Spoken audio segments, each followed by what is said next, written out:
Halo, apa suara saya terdengar? Ya, terdengar Halo, jelas. mantap. Bismillahirrahmanirrahim. Assalamualaikum warahmatullahi wabarakatuh. Assalamualaikum warahmatullahi wabarakatuh. Alhamdulillah, nahmaduhu wa nasta'inuhu wa nastaghfiruh wa na'udzu billahi min syururi anfusina wa min sayyiati a'malina. May yahdihillahu fala mudilla lahu wa may yudlilhu fala hadiyalah. Asyhadu an la ilaha illallah, asyhadu anna Muhammadan abduhu wa rasuluh la nabiyya ba'da. Alhamdulillahirabbil alamin.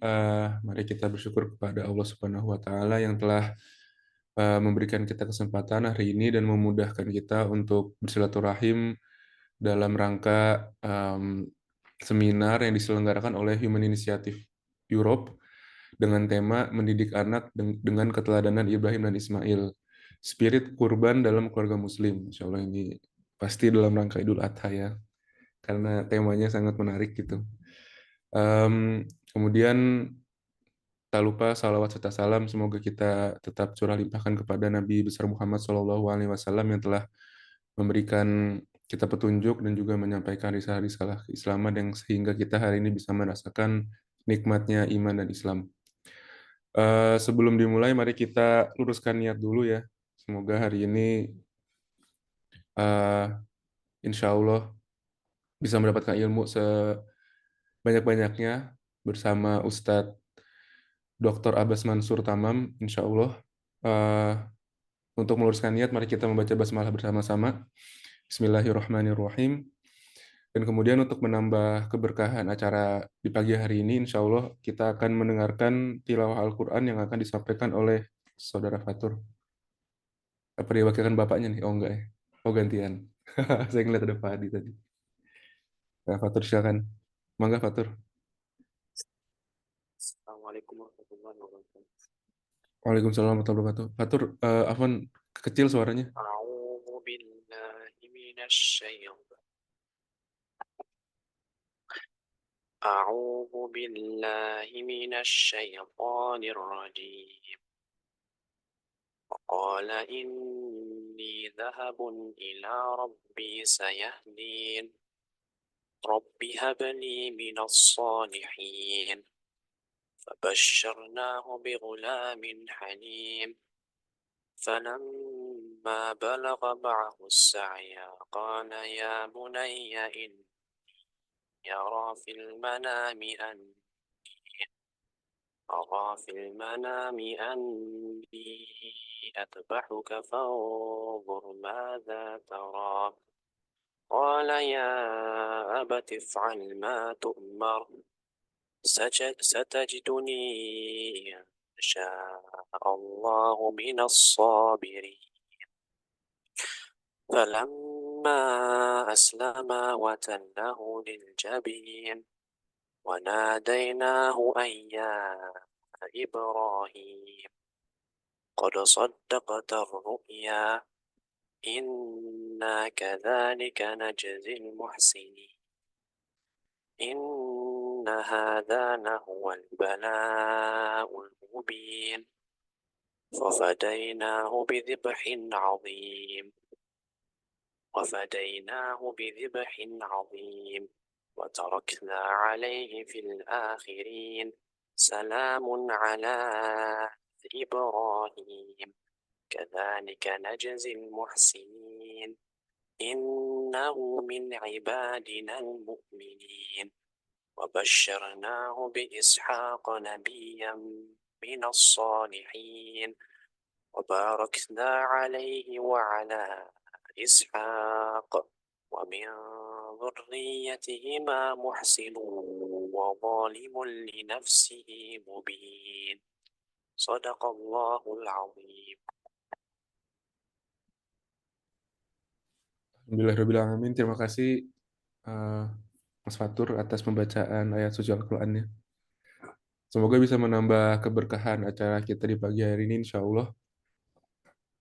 Selanjutnya, sebelum kita masuk ke materi utama, izinkan saya memberikan kesempatan kepada Pak Abdul Hadi Suwandi untuk menyampaikan perkenalan terkait Human Initiative dan program Kurban 2025. Pak Adi udah ada ya? Insya Wah, Allah tidak ada. mangga Pak Adi Suara silakan. saya jelas ya? Jelas Pak Adi. Cuman videonya cuma mata doang segini, kayak Oh iya, pakai cadar. mata doang ya. Iya. Sebentar. Tapi ini Pak di aman.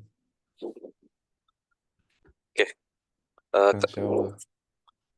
kalau ini kelihatan, oh, belum saya. Mau share ini Pak di Bentar, mau share. presentasi ya. Ya, sebentar. Sebentar.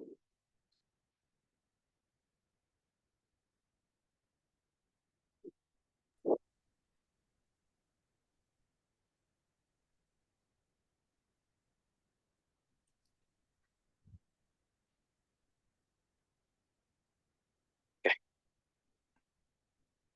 sebentar.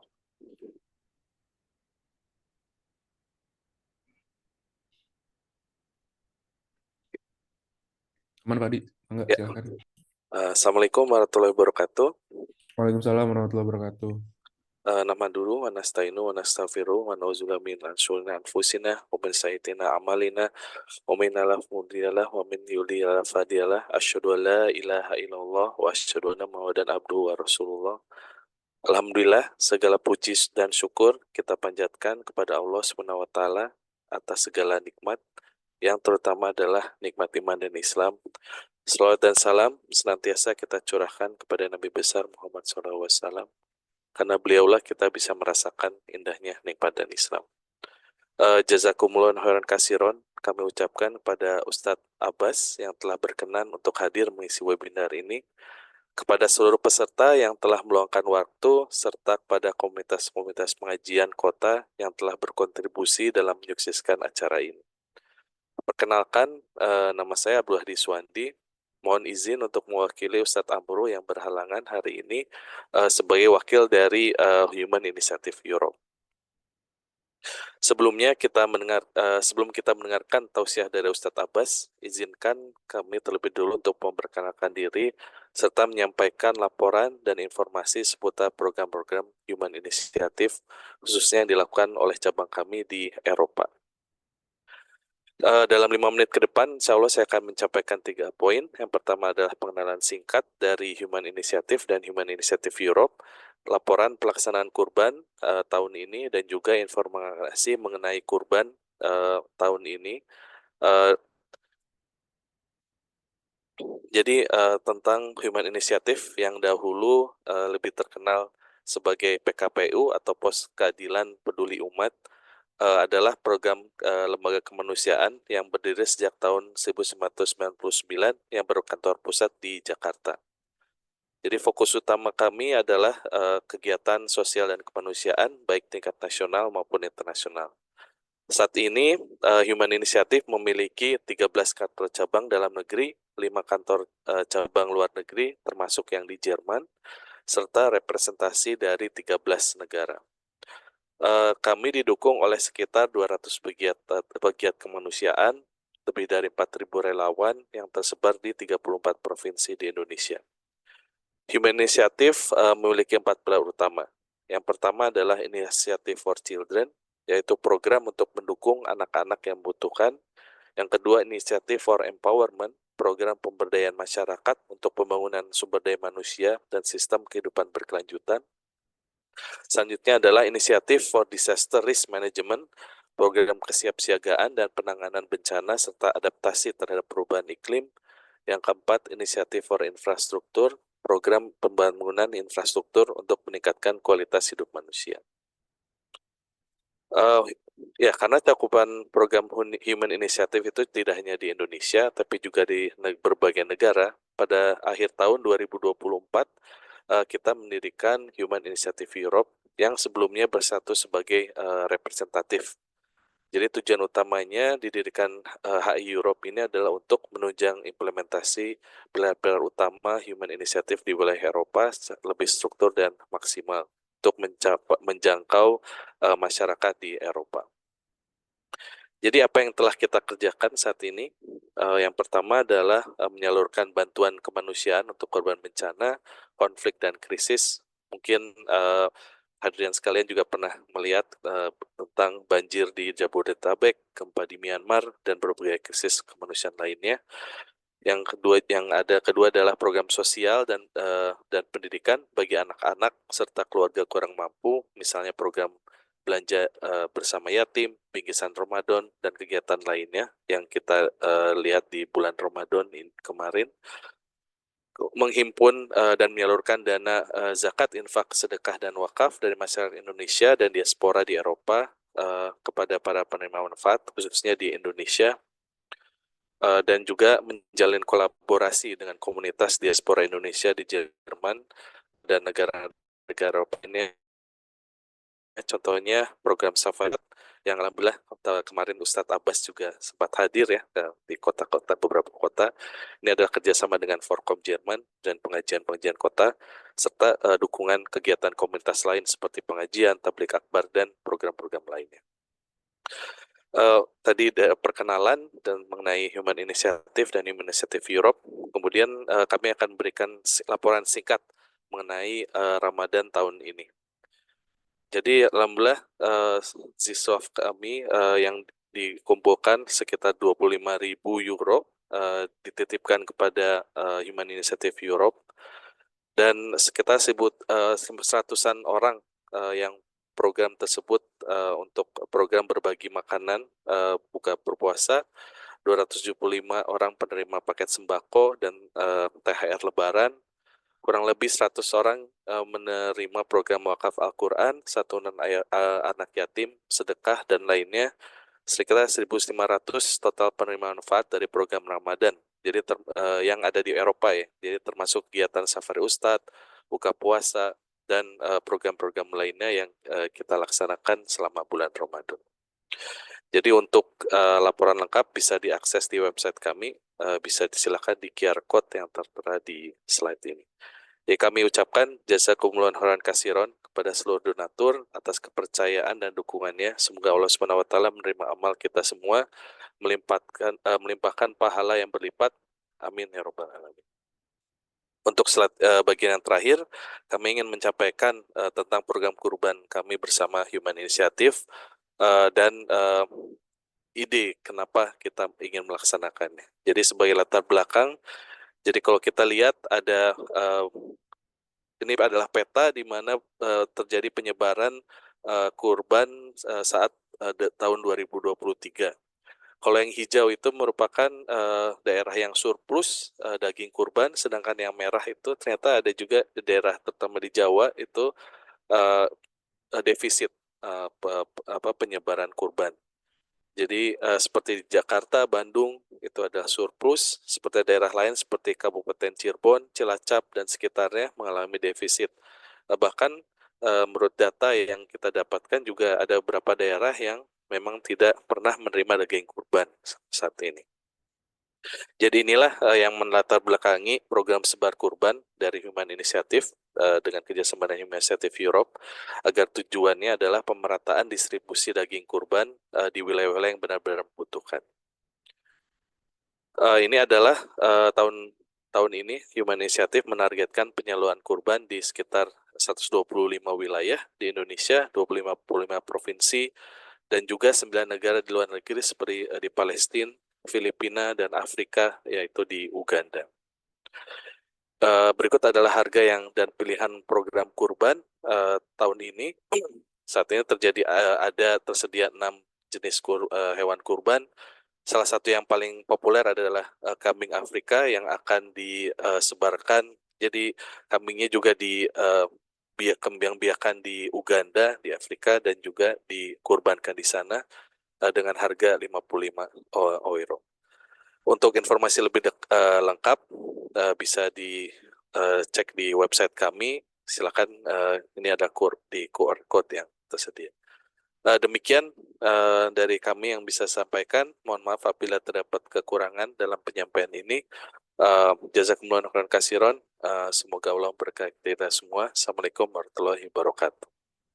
Waalaikumsalam warahmatullahi wabarakatuh. Terima kasih Pak Adi atas penyampaiannya. Saya ada pertanyaan, boleh Pak Adi? Sedikit. Oh, silakan. Ini kalau misalkan ada orang yang mau eh, kurban ya, itu Ya, bisa di absensi nggak ya stoernya untuk Jerman? ya bisa di asumsikan ya. Nah, itu dia. Jadi info tambahan buat masyarakat nih kalau misalkan mau korban insya Allah bisa lewat HI karena yang di Eropa udah ada EVA-nya ya, udah ada friend registernya, jadi insya Allah aman dan kemudian bisa buat steuer absensen gitu. Jadi insya Allah ada pahala juga ada sedikit keuntungan finansial ya. Terus juga saya agak iklan dikit nih buat yang mau zakat penghasilan dan segala macam kan kemarin kita waktu Ramadan udah bisa menyampaikan 25.000 euro ya untuk zakat alhamdulillah alamin.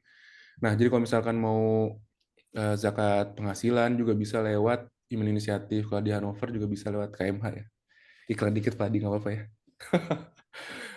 Gitu, mungkin untuk yang di kota-kota lain bisa cari tahu pengajiannya. Cuman kalau misalkan nggak ada bisa lewat KMH juga insya Allah. Gitu, jadi ntar insya Allah disalurkan lewat HI ya. Itu terima kasih banyak Pak Adi sekali lagi atas penyampaiannya. Semoga tahun ini kita dimudahkan untuk bisa berkorban insya Allah. Ya melanjutkan syariat dari Nabi kita. Mungkin Ustadz Abbas, punten saya mau nanya apa udah siap? Ya, mau nggak silakan. Oke, ini Ustadznya udah siap ya mungkin insya Allah. Kita akan langsung lanjut ke materi utama. Karena kayaknya udah nggak sabar nih dari penonton yang hadir nih Ustadz insya Allah ya. Jadi saya persilakan langsung kepada Ustadz Abbas untuk menyampaikan materinya. Terus Ustadz, sekitar 45 menit insya Allah Ustadz. Nanti setelah itu kita akan tanya jawab ya. Mangga Ustadz, silakan disampaikan. Baik, ya. Bismillahirrahmanirrahim. Assalamualaikum warahmatullahi wabarakatuh. Waalaikumsalam warahmatullahi Waalaikumsalam warahmatullahi wabarakatuh. wabarakatuh. Alhamdulillahirabbil alamin wassalatu wassalamu ala sayyidil mursalin wa ala alihi wa ashabihi ajmain. Rabbi israh li sadri wa yassir li amri wahlul 'uqdatam min lisani yafqahu qawli. Ya.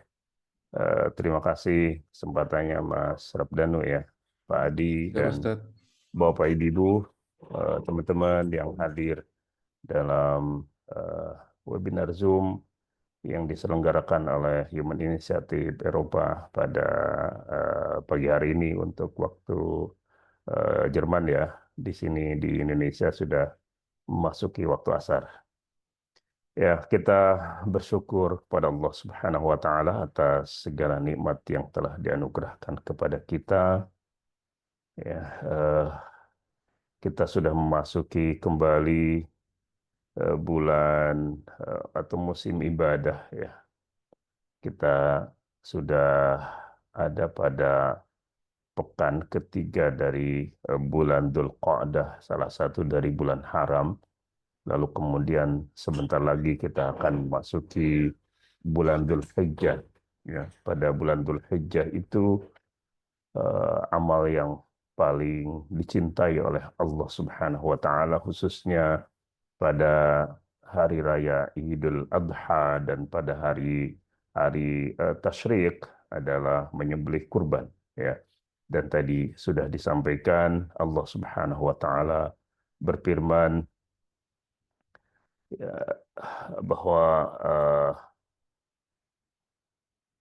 Allah Subhanahu wa taala telah memberikan kepada kita Al-Kautsar. Inna a'tainaka Al-Kautsar. Fasalli li rabbika wanhar. Salatlah karena Tuhanmu dan sembelihlah hewan kurbanmu. Jadi kurban ini dalam rangka kesyukuran atas nikmat-nikmat tak terhingga yang telah diberikan oleh Allah Subhanahu wa taala kepada kita. Topik kita di sore hari ini adalah berkaitan dengan mendidik anak dengan keteladanan Ibrahim dan Ismail ya, yang merupakan spirit pengorbanan keluarga Muslim. Ya. Kita akan bicarakan tentang persoalan ini, tetapi ketika kita menyebut mendidik anak, ya, sesungguhnya kata-kata mendidik anak ini berlaku untuk anak kita, berlaku juga untuk diri kita. Sehingga Abdullah Nasih Ulwan ketika menulis satu buku yang sangat terkenal Tarbiyatul Aulad fil Islam, pendidikan anak di dalam Islam. Beliau mengatakan buku ini merupakan panduan bagi pendidikan orang tua sebelum menjadi panduan bagi pendidikan anak-anaknya. Ya, artinya sama gitu ya. Tidak harus terlalu fokus pada kata anak karena sesungguhnya ia juga merupakan bagian dari cara kita mendidik diri kita sendiri. Ada beberapa hal yang ingin saya sampaikan. Pertama, yang menjadi pondasi dari segala kebaikan di dalam hidup kita adalah hadirkan Allah. Ya, ketika kita menghadirkan Allah di dalam hidup kita, maka seluruh perjalanan hidup kita itu menjadi sangat bermakna. Ya, tanpa kita menghadirkan Allah, maka tidak akan ada makna yang berarti ya di dalam hidup kita. Karena ketika kita mendapatkan anugerah yang sangat besar dari aspek duniawi kita, ketika itu hidup kita bukan karena Allah, maka sebenarnya ia adalah cara Allah untuk menjerumuskan kehidupan kita. Pemberiannya itu merupakan istidraj, ya. Tetapi jika ada orang yang hidupnya mengalami kesulitan, tetapi dia menghadirkan Allah di dalam hidupnya, maka kesulitan-kesulitan yang dialaminya itu ini akan berubah menjadi kebaikan baginya. Ya, karena itu maka ayat yang sangat penting bagi kita adalah Qul inna solati wa nusuki wa mahyaya wa mamati lillahi rabbil alamin. Katakanlah Nabi Muhammad, sesungguhnya solatku, ibadahku, hidupku dan matiku hanyalah untuk Allah Tuhan semesta alam. Ketika kita menyebut bahwa itu semua untuk Allah Tuhan semesta alam, hakikatnya adalah untuk diri kita sendiri sebagai hamba-hambanya.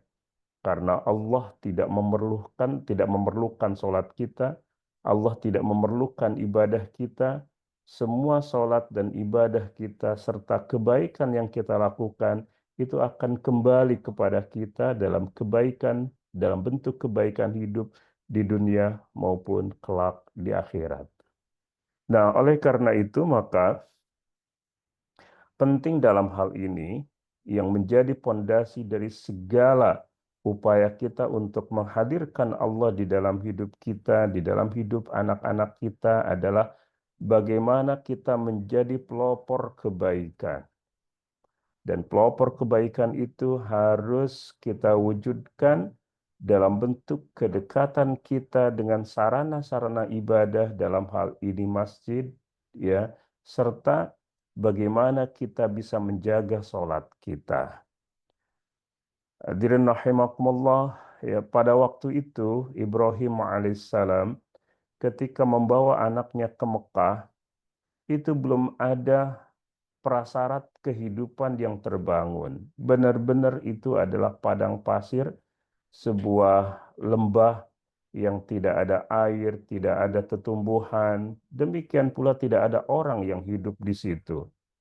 Oleh karena itu maka kemudian Ibrahim alaihissalam berdoa, Rabbana inni askantu min dzurriyyati biwadin ghairi dzi zar'in 'inda baitikal muharram.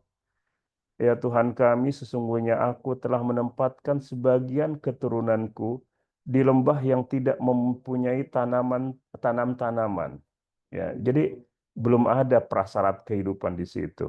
Ya, tetapi di situ adalah inda baitikal muharram, di dekat rumah engkau yaitu Baitullah yang dihormati. Rabbana liyuqimus sholata. Ya Tuhan, hal itu agar mereka melaksanakan sholat. Nah, ini yang kemudian menjadi poin utama di dalam persoalan ini. Ya, bahwa orientasi kita di dalam menjalani hidup ini agar Allah hadir di dalam kehidupan kita dan anak-anak kita adalah bagaimana kita menjadikan orientasi sholat sebagai orientasi utama di dalam hidup kita, dan itu dibuktikan dengan kedekatan kita, anak-anak kita dengan rumah Allah yang disebut dengan masjid. Ya. Maka setelah itu, maka seluruh prasyarat kehidupan itu akan dihadirkan oleh Allah. Karena itu maka jadikanlah hati sebagian manusia cenderung kepada mereka, dan berikanlah mereka rizki dari buah-buahan, mudah-mudahan mereka bersyukur. Jadi ini yang kemudian menjadi pokok di dalam hidup kita. Ya, kita harus menjadi pelopor di dalam kebaikan, dan itu diawali dengan kedekatan kita dengan masjid, dan itu diawali dengan upaya kita untuk menjaga sholat, khususnya di dalam sholat 5 waktu kita. Nah, jika itu yang kemudian terjadi, maka insya Allah akan terjadi penjagaan Allah. Ya, Allah akan hadir di dalam hidup kita, sehingga tidak ada yang bisa mencederai diri kita insya Allah. Persis seperti ketika Rasulullah Shallallahu Alaihi Wasallam menasehati Abdullah bin Abbas, "Ya gulam, inni u'allimuka kalimatin." Dia mengatakan, "Nak, aku ingin mengajarkan kepadaku beberapa kalimat. Ihfadillaha yahfadka." Jagalah Allah, nanti Allah akan menjagamu. Ihfadillaha tajidhu tujahaka. Jagalah Allah, nanti engkau akan dapatkan dia ada di depanmu.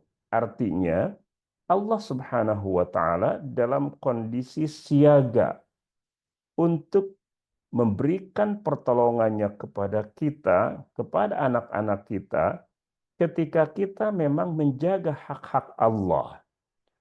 Dalam kisah Ibrahim alaihissalam, hal itu dibuktikan ketika Ibrahim itu dijebloskan ke dalam api yang sangat besar, ya, untuk dibakar.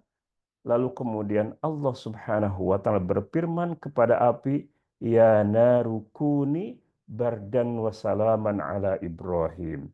Ya, wahai api, jadilah dingin dan keselamatan bagi Ibrahim. Karena itu Ibrahim alaihissalam keluar dari api itu dalam keadaan selamat, ya, ketika orang menduga bahwa api yang menggunung itu telah membuatnya menjadi debu. Ibrahim alaihissalam selamat dari itu semuanya. Itu yang pertama. Bagaimana kita penting menghadirkan Allah di dalam hidup kita. Yang kedua, pelajaran dari Ibrahim alaihissalam adalah bahwa hidup ini sebagai ujian. Dan inilah yang menjadi karakter utama dari kehidupan kita sebagai manusia. Di dalam surat Al-Mulk dikatakan, "Dialah Allah yang menciptakan kematian dan kehidupan. Alladzi khalaqal mauta wal hayata." Tujuannya apa? Liyabluwakum, untuk menguji kamu. Ayyukum ahsanu amala. Siapa di antara kamu yang lebih baik amalnya? Ayat ini meneguhkan kepada kita satu hukum yang Allah tetapkan di dalam kehidupan pribadi dan sosial kita adalah bahwa apapun yang terjadi dengan diri kita, itu semuanya adalah ujian dari Allah. Ujian bisa Allah wujudkan dalam bentuk yang membuat kita enak. Ujian juga bisa diwujudkan dalam bentuk yang membuat kita merasa tidak enak. Biasanya kita hanya menyebut bahwa ujian itu sesuatu yang tidak enak. Yang enak tidak dianggap sebagai ujian, padahal hakikatnya ia adalah ujian. Betapa banyak orang yang gagal di dalam hidupnya karena ujian kebaikan. Tetapi betapa banyak orang yang sukses di dalam hidupnya ketika dia menghadapi ujian dalam bentuk ketidakenakan. Karena itu maka semuanya adalah ujian dari Allah Subhanahu wa taala. Ibrahim alaihissalam itu sampai usia 80 tahun itu tidak punya anak. Maka Ibrahim alaihissalam tidak pernah merasa putus asa dari rahmat Allah. Dia selalu berdoa kepada Allah ya agar dikaruniai keturunan. Ketika itu istri yang dibawanya dari Babilonia itu bernama Sarah, itu belum memberinya keturunan. Karena Ishak lahir setelah Ismail beranjak remaja. Maka ketika melakukan lawatannya ke Mesir, Ibrahim alaihissalam mendapatkan dihadiahi oleh penguasa Mesir ketika itu seorang budak perempuan yang bernama Hajar. Lalu kemudian Ibrahim menikahinya atas restu Sarah. Lalu kemudian Allah memberinya keturunan. Maka Ismail ketika ia terlahir dan tumbuh kembang merupakan anak semata wayangnya. Jadi ini adalah anugerah dari Allah Subhanahu wa taala. Tetapi ketika Ismail alaihissalam terlahir, maka Sarah merasa cemburu kepadanya. Lalu kemudian Sarah menyarankan agar Hajar dan Ismail itu dibawa ke tempat yang jauh, tempat yang tidak memungkinkan Sarah bisa melihatnya, supaya api cemburu itu menjadi padam di dalam dadanya. Lalu kemudian Allah Subhanahu wa taala memerintahkan agar Ibrahim alaihissalam membawa Hajar dan Ismail itu untuk dititipkan di tempat yang jauh, dititipkan di rumah Allah, ya.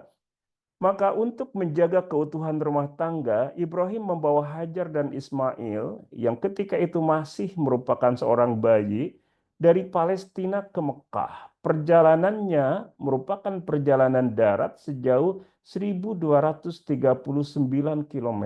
Luar biasa perjalanan itu. Ya, tempat yang tidak berpenghuni di situ, tidak ada tetumbuhan, tetapi disitulah rumah Allah berdiri. Oleh karena itu maka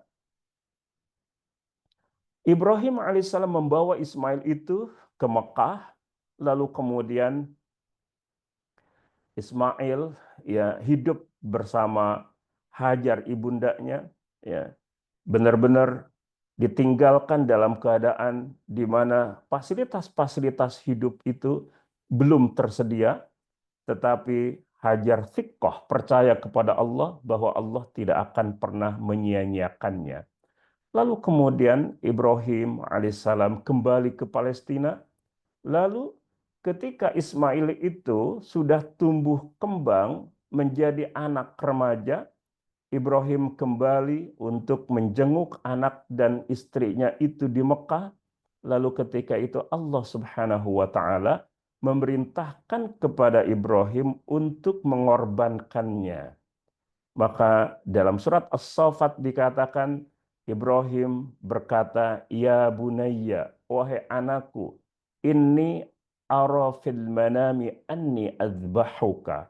Sesungguhnya aku bermimpi bahwa aku menyembelihmu. Subhanallah. Ya, anak semata wayang sudah jauh, hidup jauh, ya, terpisah lebih dari 1200 km.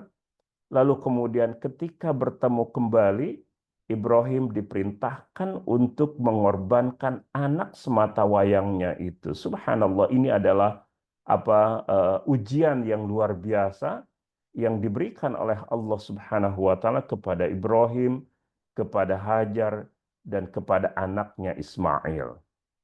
Tetapi ya dari kisah-kisah perjalanan hidup Ibrahim, Hajar, dan Ismail itu kita mendapatkan satu kesimpulan bahwa ketahanan keluarga itu merupakan pondasi peradaban umat manusia. Karena ketika peradaban itu merupakan capaian prestasi umat, maka umat itu adalah akumulasi dari orang per orang. Orang per orang itu tumbuh di dalam lingkungan keluarga. Karena itu maka miniatur umat itu adalah keluarga. Seberapa kokoh umat itu bergantung pada seberapa kokoh keluarga-keluarga yang ada di tengah umat itu. Tetapi Ibrahim alaihissalam memang merupakan percontohan. Karena itu, maka Ibrahim alaihissalam yang mempelopori kebaikan, Ibrahim alaihissalam yang kemudian membangun kekokohan dari keluarga itu hingga pada akhirnya peradaban pun terlahir dari rahim atau dari keluarga Ibrahim alaihissalam itu. Mudah-mudahan semua kita dengan pendidikan anak yang kita berikan dengan baik, kita bisa menjadi batu bata dari bangunan peradaban umat ini. Apa yang harus dilakukan oleh semua kita sebagai orang tua dari anak-anak yang lahir dari diri kita adalah bagaimana kita bisa memberikan pendidikan itu dengan sebaik-baiknya. Dan ini adalah tugas ayah dan tugas ibu secara bersamaan. Ada satu syair yang dibaca oleh atau yang ditulis oleh Muhammad Hafid bin Ibrahim Afandi Fahmi, ya, ini adalah syair yang sangat terkenal, Al-Ummu Madrasah.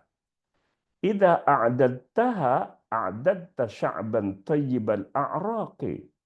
Ibu adalah sekolah. Jika telah menyiapkannya, berarti engkau menyiapkan bangsa yang memiliki perangai yang baik. Ya. Jadi keluargalah yang menyiapkan sebuah bangsa.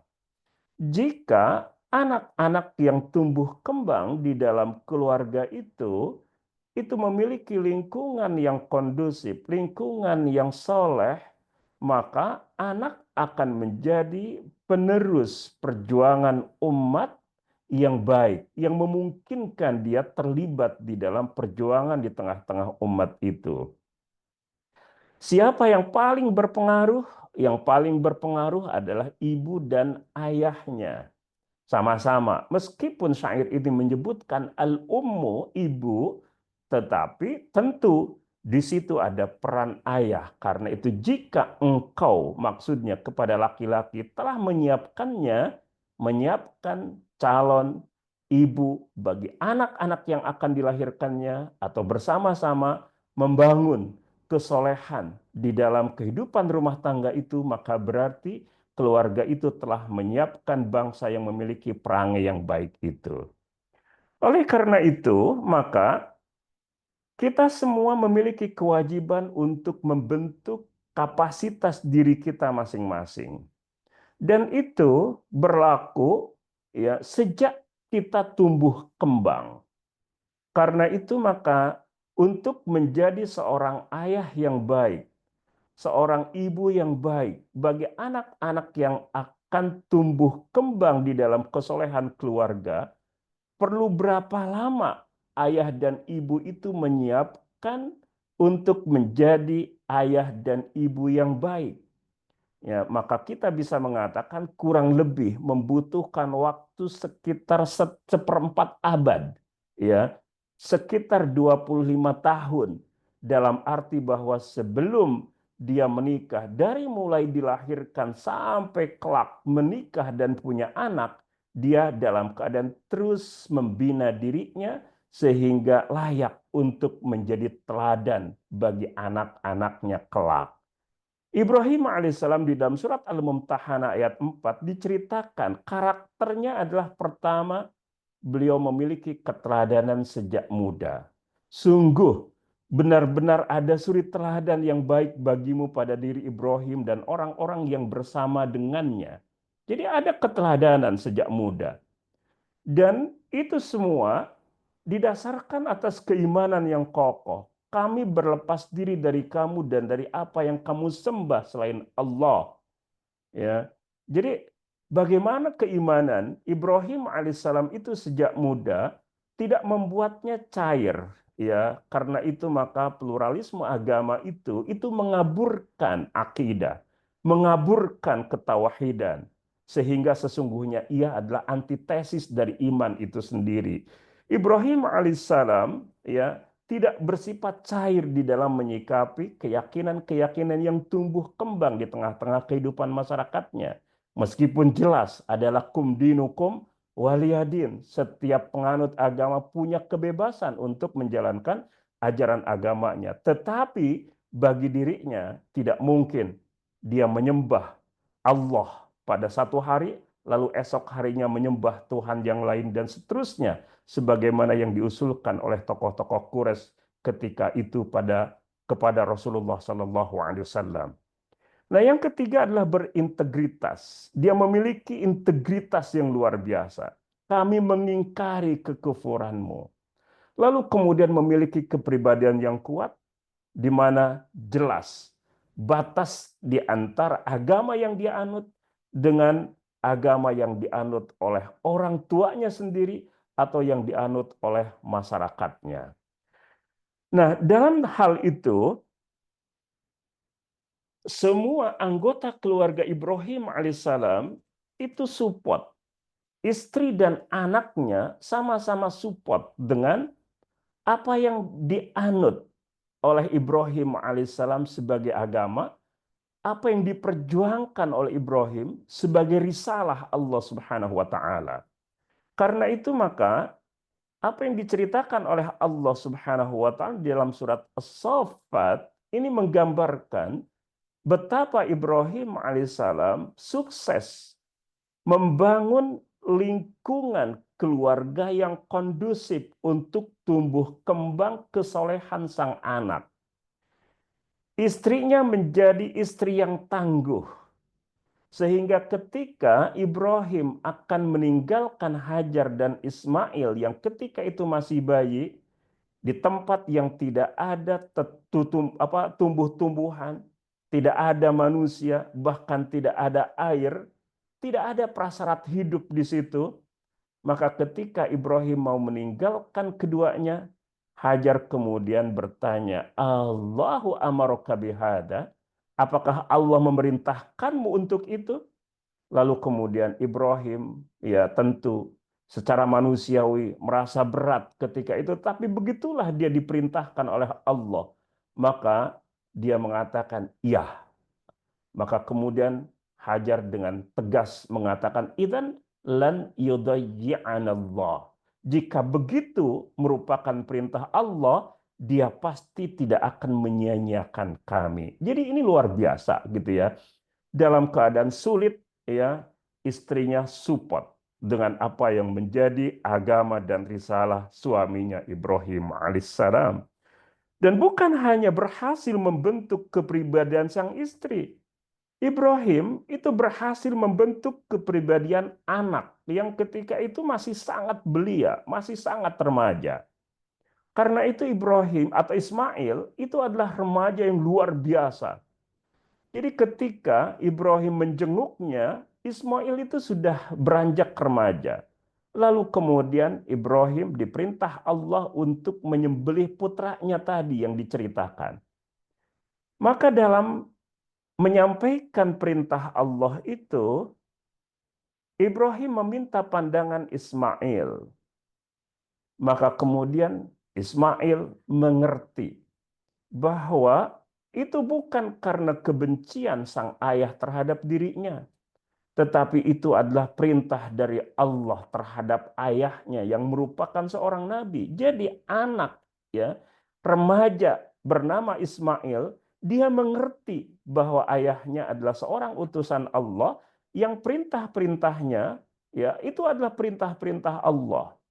Maka Ismail dengan tegas mengatakan, if'al ma tu'mar, ya abati if'al ma tu'mar. Kerjakanlah perintah Allah, wahai ayahku. Satajiduni insya'allahu minas sabirin.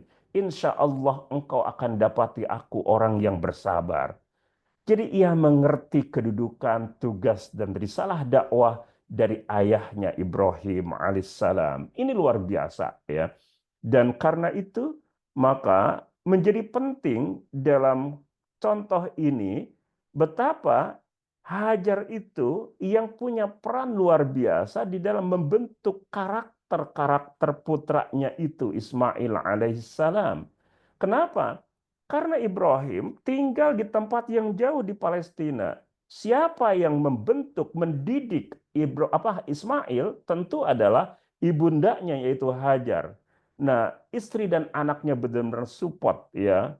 Karena itu maka mengapa Hajar dan Ismail ya benar-benar support dengan apa yang menjadi risalah kenabian Ibrahim alaihissalam tentu ya bukan semata-mata karena Hajar seorang yang luar biasa, tetapi juga adalah karena Ibrahim yang luar biasa. Sehingga inna Ibrahim kana ummah. Sesungguhnya Ibrahim adalah imam, sosok anutan yang karena itu seolah-olah ayat ini mengatakan bahwa Ibrahim satu orang itu sebanding dengan umat secara keseluruhan dalam arti bahwa kualitas diri Ibrahim alaihissalam adalah kualitas sebanding dengan kualitas umat secara keseluruhan itu. Oleh karena itu maka menjadi penting bagi kita bahwa ar-rijalu qawwamuna 'alan nisa. Laki-laki itu, suami itu adalah penanggung jawab. Dia adalah imam bagi keluarganya. Dialah yang menjadi pemimpin. Dialah yang menopang berdiri atau runtuhnya keluarga. Dan karena itu maka meskipun suami dan istri sama-sama berperan, tetapi fungsi qawwamah itu ada pada suami untuk istri dan untuk anak-anaknya. Karena itu maka ketika Ibrahim, Hajar, dan Ismail itu tumbuh kembang dalam kondisi yang luar biasa itu, pada akhirnya keluarga ini menjadi role model peradaban.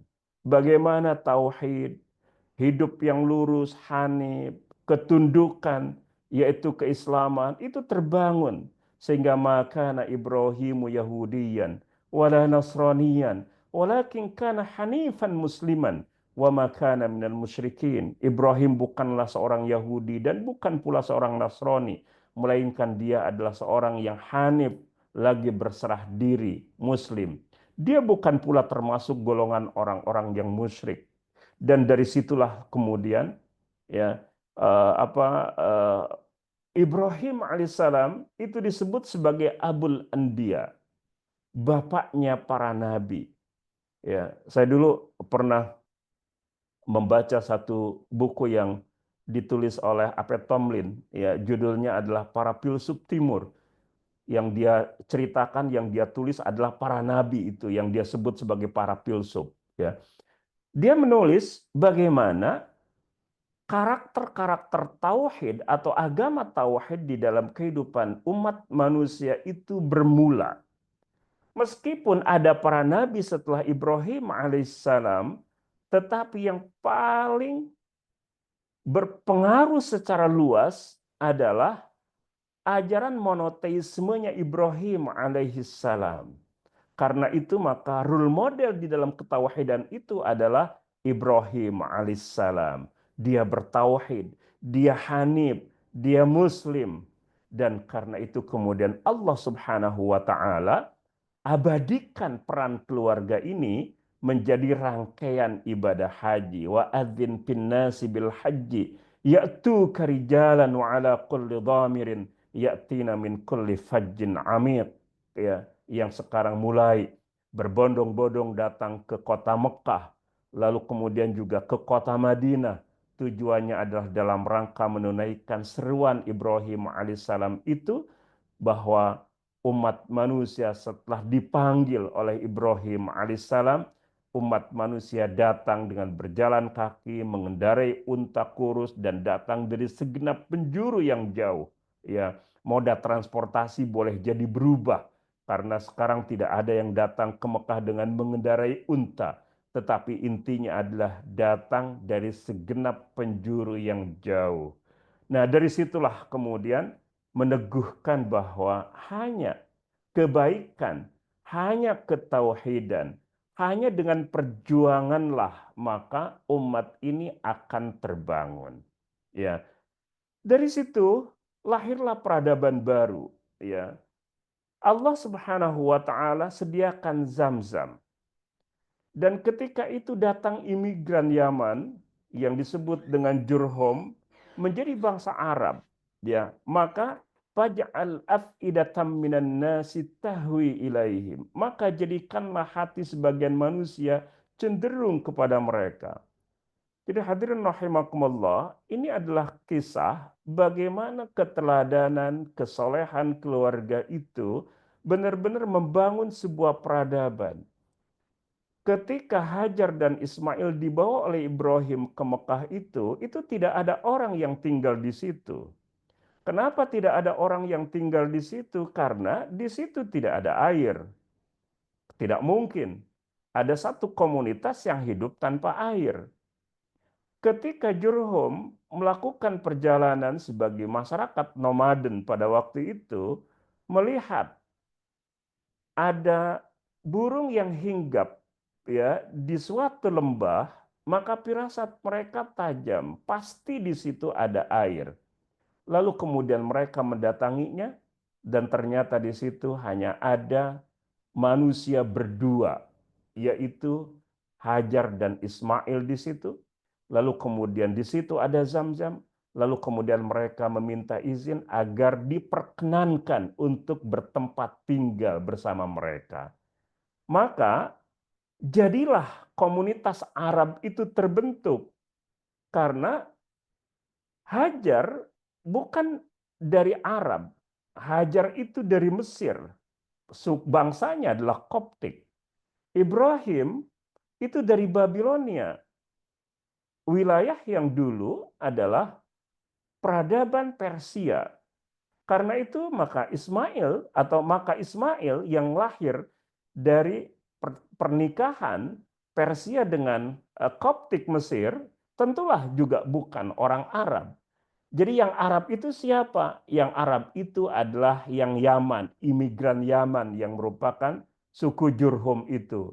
Dari situlah kemudian Hajar dan Ismail terarabkan. Itu kemudian menjadi cikal bakal dari peradaban baru itu. Lalu kemudian sebagaimana harapan-harapan Ibrahim alaihissalam diberikan oleh Allah, dikabulkan oleh Allah, sehingga ada kesejahteraan di kalangan keluarga itu, demikian pula orang-orang yang hidup bersamanya.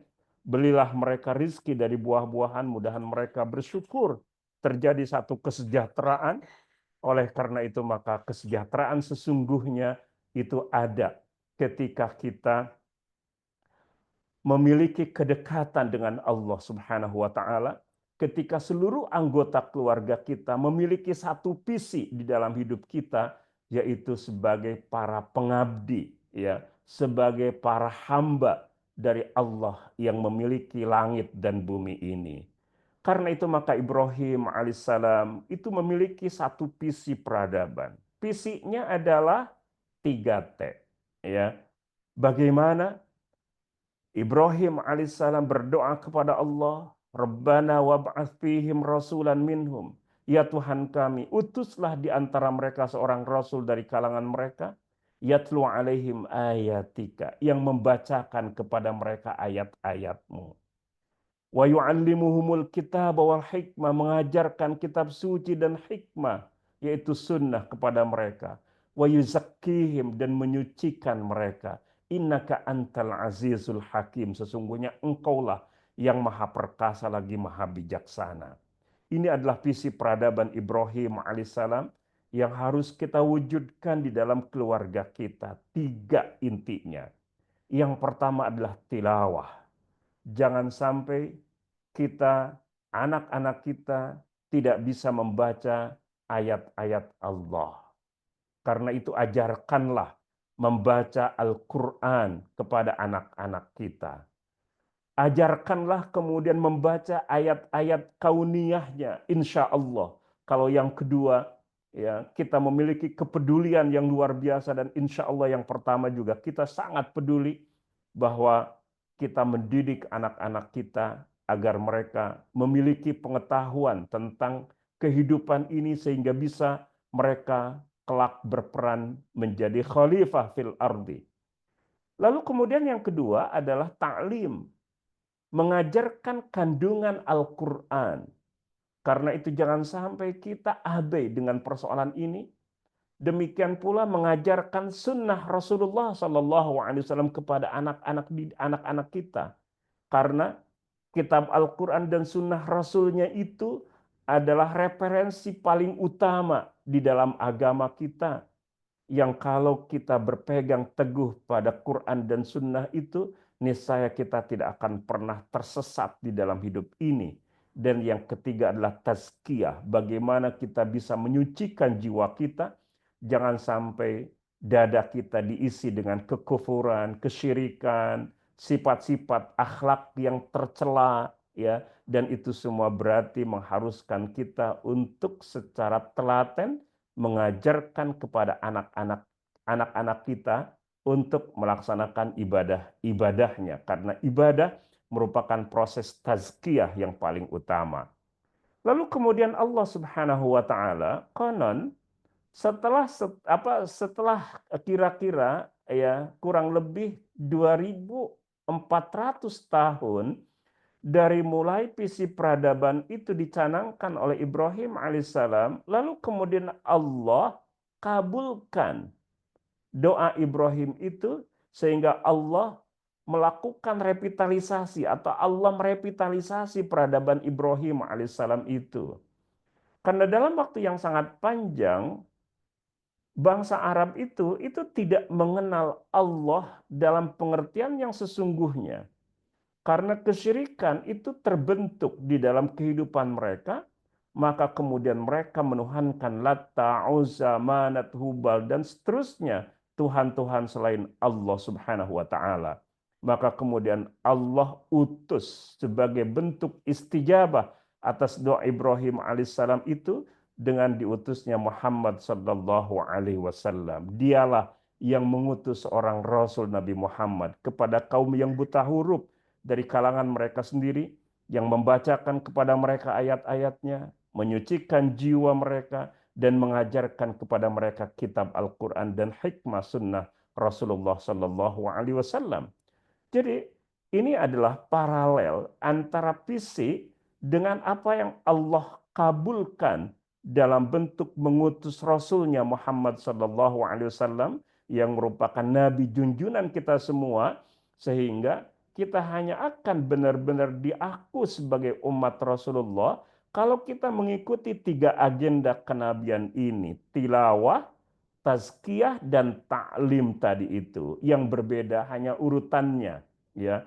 Kalau tadi fisiknya adalah tilawah, ta'lim, dan tazkiyah, maka ketika Allah turunkan utusannya, urutannya menjadi tilawah, tazkiyah, dan ta'lim, menunjukkan bahwa kesucian jiwa itu lebih utama dibandingkan dengan ilmu. Karena itu dalam pendidikan kita sering menyebut ilmu atau adab sebelum ilmu, ya. Hanya karena dengan adab itulah maka ilmu bisa berperan sebagaimana mestinya sebagai pedoman di dalam hidup kita. Ketika itu kemudian Mekah menjadi kota metropolitan sehingga Allah menyebutnya sebagai Ummul Qura. Demikianlah kami mewahyukan kepadamu Al-Quran yang berbahasa Arab agar engkau memberi peringatan kepada penduduk Ummul Qura yaitu Mekah dan penduduk di sekelilingnya. Hadirin rahimakumullah, ya. Ini adalah cita-cita kita semua, ya. Tentu Ibrahim alaihissalam telah memberikan kepada kita jalan hidup, ya, peta jalan hidup yang jelas, dan demikianlah kemudian peta jalan hidup itu ditegaskan kembali oleh Rasulullah Sallallahu Alaihi Wasallam di dalam agama yang disampaikan, alhamdulillah, sampai kepada kita. Dan karena itu maka kita ikuti jejak Ibrahim dan Ismail itu, mudah-mudahan karena itu kemudian kita menjadi umat yang ada segerbong, ya, dengan kenabian atau dengan para nabi, khususnya Ibrahim alaihissalam yang kemudian diteruskan oleh Nabiullah Muhammad sallallahu alaihi wasallam. Terakhir, ya, berkaitan dengan pembicaraan tentang keluarga Ibrahim dan Ismail itu, ya, saya menyampaikan salam dari Ibrahim alaihissalam. Ya, dalam sebuah hadis yang diriwayatkan oleh Imam At-Tirmidzi dari Ibnu Mas'ud, Rasulullah Shallallahu Alaihi Wasallam bersabda, aku bertemu dengan Ibrahim pada malam Isra. Jadi pada malam ketika Rasulullah Shallallahu Alaihi Wasallam diisrakan. Lalu kemudian dia berkata, wahai Muhammad, sampaikan kepada umatmu salam dariku. Subhanallah. Ya, berarti kan sampai. Ini salam untuk kita semua karena kita adalah umat Rasulullah Shallallahu Alaihi Wasallam. Lalu pesan Ibrahim alaihissalam, katakanlah kepada mereka, tanah surga itu subur dan airnya jernih, luar biasa. Ia merupakan lembah yang luas. Menanaminya dengan membaca subhanallah, alhamdulillah, la ilaha illallah, Allahu akbar. Ini adalah cara kita menanami lembah surga yang tanahnya itu luar biasa luasnya. Ya, maka kita diajarkan oleh Ibrahim alaihissalam untuk sejak sekarang menanami tanah surga itu. Masa ketika kita tanami tanah surga itu lalu kemudian kita nanti tidak dimasukkan? Kan kita sudah menanamnya sejak sekarang. Insya Allah dengan cara itu kita akan menjadi penghuni surga. Insya Allah mudah-mudahan kita akan bersama dengan Rasulullah Sallallahu Alaihi Wasallam di dalam surga Firdausnya. Amin ya Rabbal Alamin. Jika itu yang kita lakukan, maka insya Allah ya kita umat Rasulullah itu akan membersamainya di surga Firdaus insya Allah. Jadi membersamai Rasulullah Sallallahu Alaihi Wasallam itu ya dengan cara apa? Dengan cara mendidik diri kita, anak-anak kita dengan diantaranya adalah keteladanan Ibrahim alaihissalam dan Ismail. Ya, mari kita jadikan syiar bahwa semangat pengorbanan ini harus hadir di dalam kehidupan keluarga kita. Ya, pasti akan ada hal-hal yang terasa berat yang kita jalani, tetapi itu semua adalah bagian dari kehendak Allah untuk menguji kita semua siapa di antara kita yang paling baik amal-amalnya. Wallahu a'lam. Saya kembalikan ke Mas Sabdanu. Ya, jazakumullah khairan. Wassalamualaikum warahmatullahi wabarakatuh. Waalaikumsalam warahmatullahi wabarakatuh. Jazakumullah khairan Ustaz atas penyampaian materinya. Tadi Ustaz. Maaf.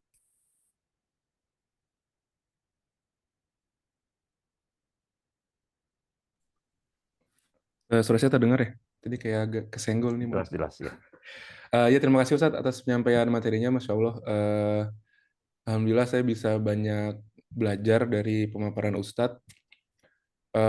Saya mau meng-highlight beberapa poin-poin tadi yang Ustadz sampaikan. Jadi kalau saya ngelihat, kalau misalkan kita meneladani kehidupan keluarga Ibrahim alaihissalam, rasanya itu bisa menjadi kunci sukses dan bahagia kita dalam berkeluarga gitu. Karena dari Nabi Ibrahim alaihissalam kita belajar bahwa beliau punya visi yang besar. Tadi juga sudah disampaikan oleh Ustadz Abbas, dan kemudian dari visi yang besar itu terkandung makna kekitaan, bukan keakuan gitu. Jadinya Nabi Ibrahim itu berdoa bukan untuk dia semata atau keluarganya semata, tapi juga untuk kebaikan umat yang lain gitu. Bahkan tadi di akhir menyampaikan bahwa Nabi Ibrahim menitip salam gitu. Berarti artinya visinya beliau itu kekitaan, artinya sangat peduli kepada sekitar dan umatnya gitu, bukan cuman sedia diri dia sendiri dan keluarganya. Nah, dari visi besar itu, jika kita bersungguh-sungguh untuk mewujudkannya, maka akan lahir 4 karakteristik Nabi Ibrahim yang tadi disebutkan. Pertama adalah keteladanan, keimanan, yang kedua, yang ketiga integritas dan kepribadian yang kuat. Dari 4 karakteristik tersebut, insya Allah keluarga yang sedang kita bina atau mungkin yang nanti akan dibina ya, saya nggak tahu di sini mungkin ada yang masih jomblo.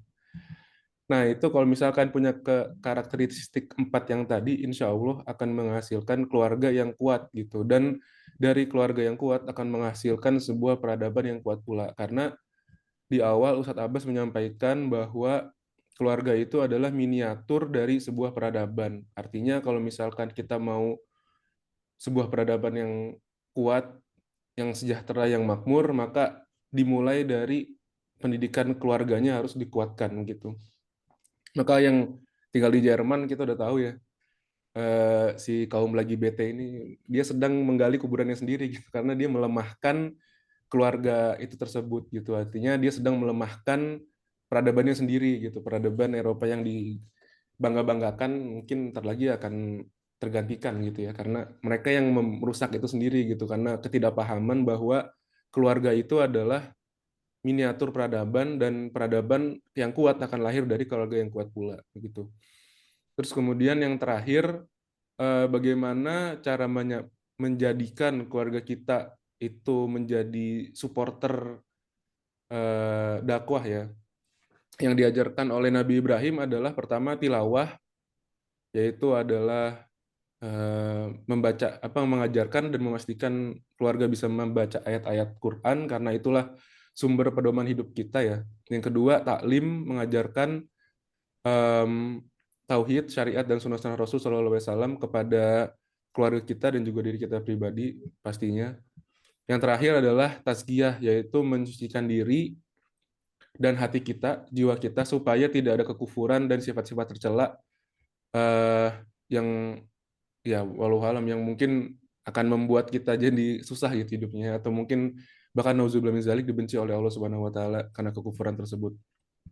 Nah, itu jadi penyampaian yang sangat komprehensif Ustaz. Terima kasih banyak ya. Kita udah tahu nih, jadi kita sebagai keluarga harus bagaimana, yaitu harus punya visi yang besar. Bagaimana caranya tadi 3T tersebut yang nanti insya Allah akan menghasilkan peradaban yang kuat. Masya Allah, luar biasa. Gitu Ustaz ya. Mohon maaf nih, saya coba meng-highlight nih, kalau salah tolong dikoreksi Ustaz. Masya Allah. Selanjutnya ini kita ada terus Ustaz. Saya buka rundown dulu. Insya Allah habis ini ada tanya jawab. Jadi barangkali dari para hadirin yang budiman yang mau bertanya, silakan. Saya nggak tahu nih, punten Mas Padi atau Bang Lutfi nanyanya di chat atau langsung bicara ya? Ada yang ngechat tadi tuh. Karena saya Bebas bukan aja, presenter. dipersilakan. Gimana, Bang? Dipersilakan ke MC aja. Silakan, enaknya gimana? Oh, ya udah mungkin yang mau tanya bisa langsung ya. Saya coba buka 2 pertanyaan dulu. Yang mau nanya silahkan angkat tangan, nanti saya persilahkan. Ini settingan Zoom-nya semua orang bisa ini ya, bisa bicara ya. Kan biasanya suka ada yang dibatasin gitu. Kayaknya bisa ini ya semuanya. Jadi buat masyarakat yang hadir, ada yang mau bertanya silahkan langsung angkat tangan. Saya belum melihat ada yang Melden nih. Kalau ada Bapak Syauki mungkin mau bertanya atau mau menyapa aja nih. Titip-titip salam, kayak radio aja. Waalaikumsalam. Syauki. Ada yang bertanya nggak nih? Kalau nggak ada, saya mau bertanya. Kalau nggak ada yang mau bertanya dari masyarakat. Ya, saya kasih kesempatan dulu.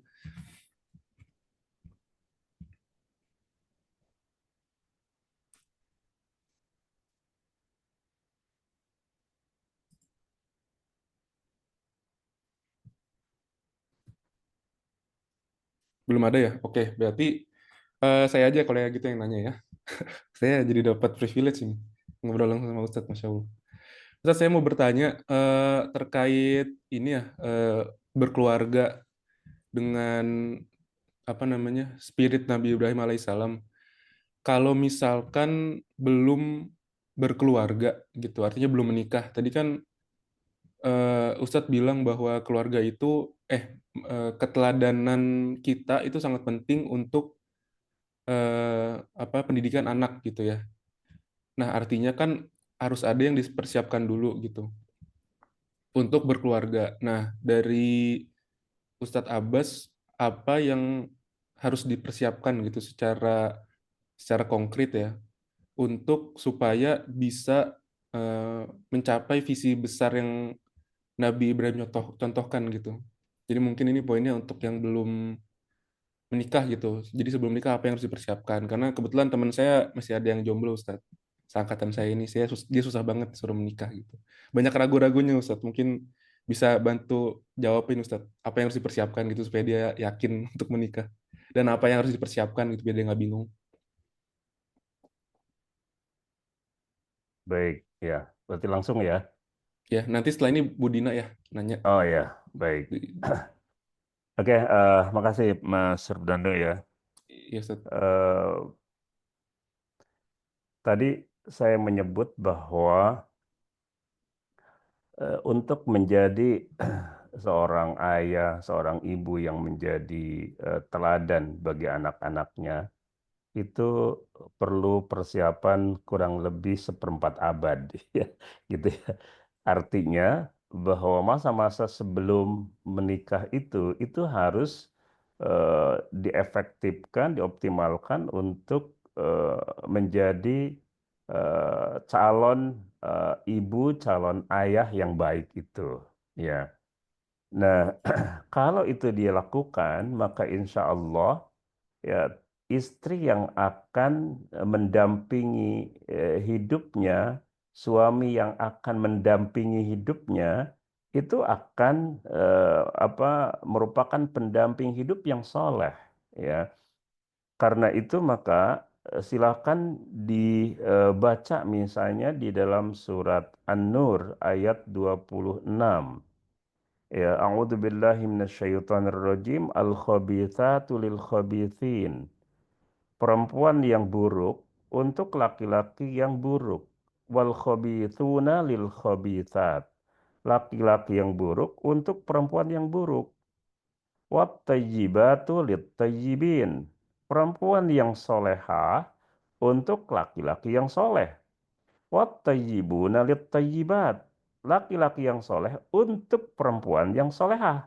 Ya, oke. Jadi eh, ayat ini ya dengan jelas memberikan kepada kita satu panduan sederhana meskipun sulit gitu ya. Sederhana dalam arti konsep bahwa kalau kita ingin mendapatkan pasangan hidup yang soleha atau pasangan hidup yang soleh, maka kita harus soleh dulu, solehah dulu gitu.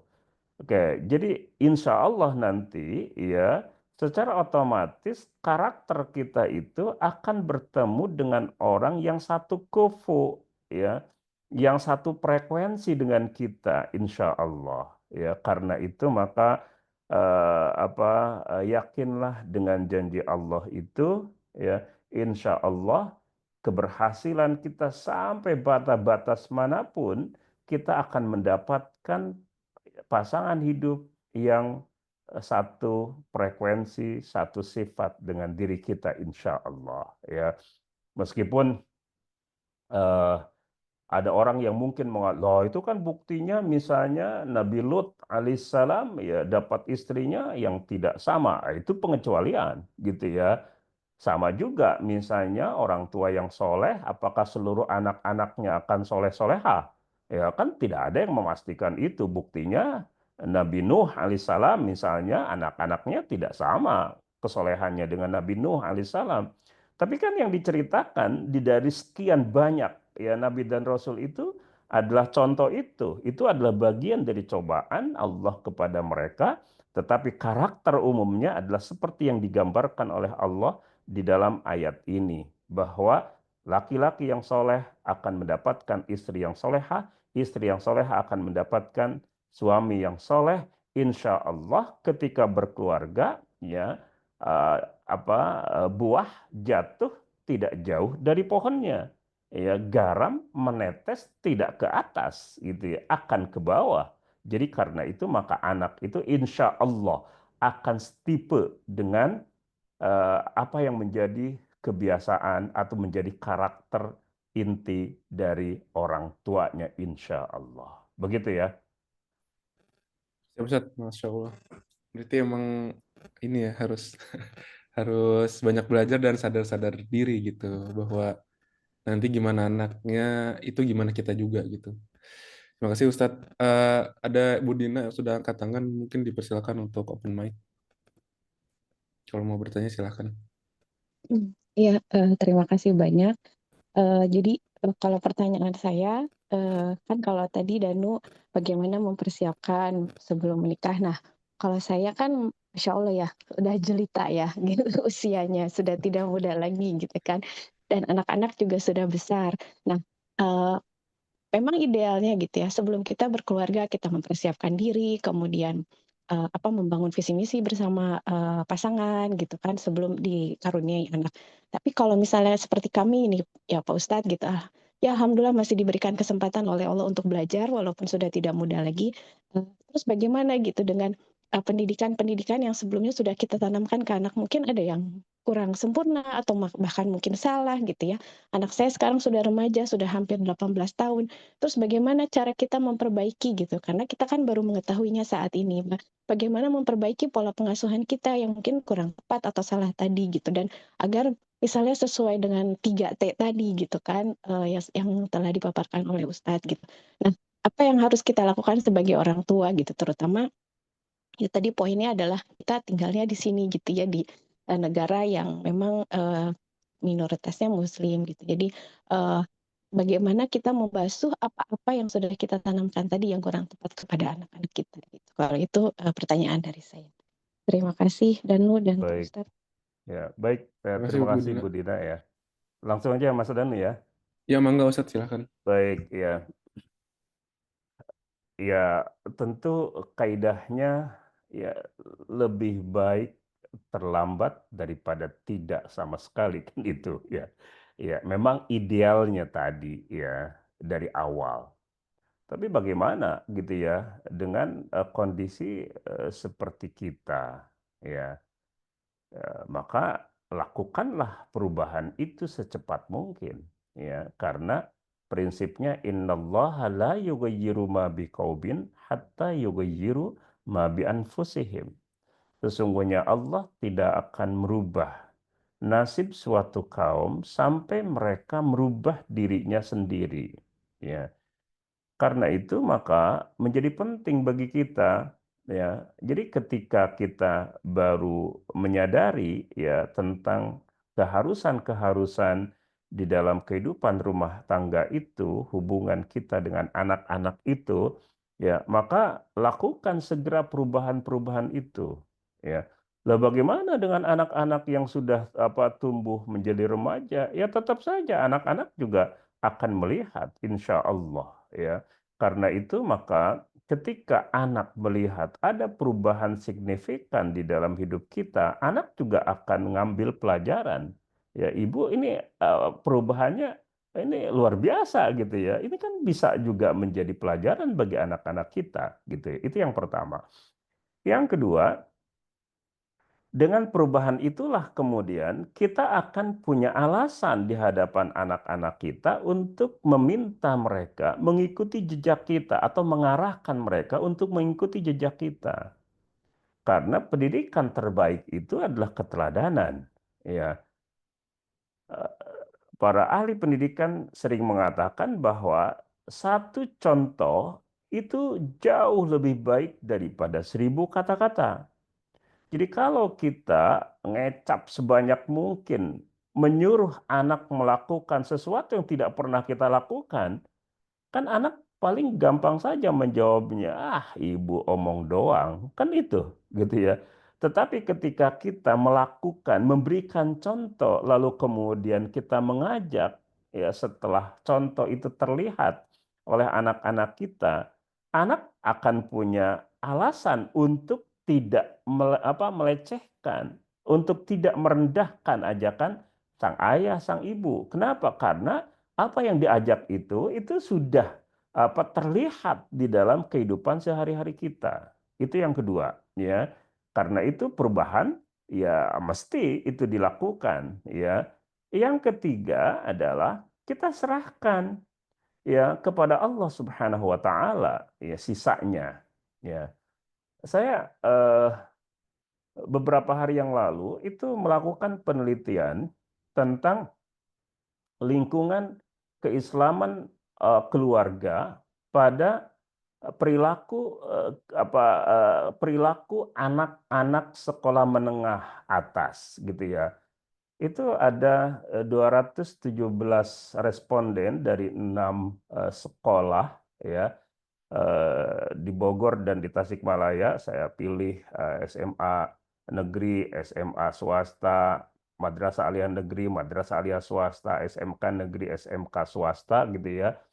Itu yang terkumpul 270 itu ternyata hasilnya ya itu 52%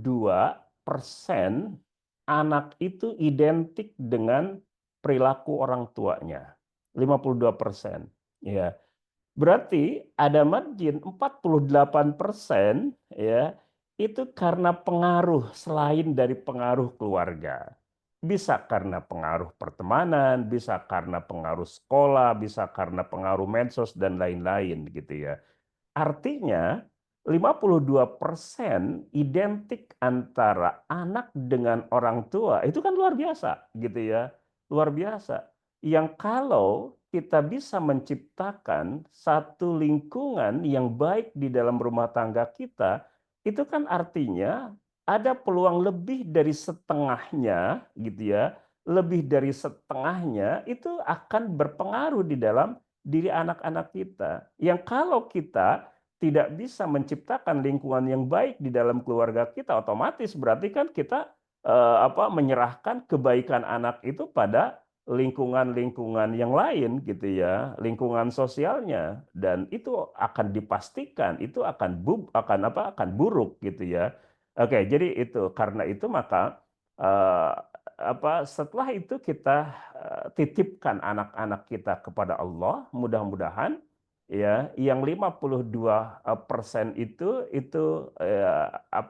akan terjadi ya kebaikan menyusul di dalam diri anak-anak kita, yang mudah-mudahan yang 48% itu kemudian pada akhirnya mengikuti kebaikan-kebaikan kita gitu ya, dengan bimbingan kita sebagai orang tua dan kita doa-doa kita kepada Allah agar Allah berkenan membimbing anak-anak kita gitu ya. Wallahu alam. Begitu ya Bu Dina yang bisa saya jelaskan gitu ya. Terima kasih banyak Ustadz. Dari rundown sebenarnya masih ada waktu sekitar 15 menit lagi. Jadi saya persilahkan mungkin dari pemirsa ini ada yang mau bertanya lagi, silahkan. Masih ada 15 menitan untuk sesi tanya jawab kita. Pak Adi, silahkan Pak Adi. Mau bertanya. Assalamualaikum warahmatullahi wabarakatuh, Ustaz. Assalamualaikum warahmatullahi wabarakatuh. Pak Adi, apa kabar? Ya, alhamdulillah sehat semua Ustaz dan keluarga sehat.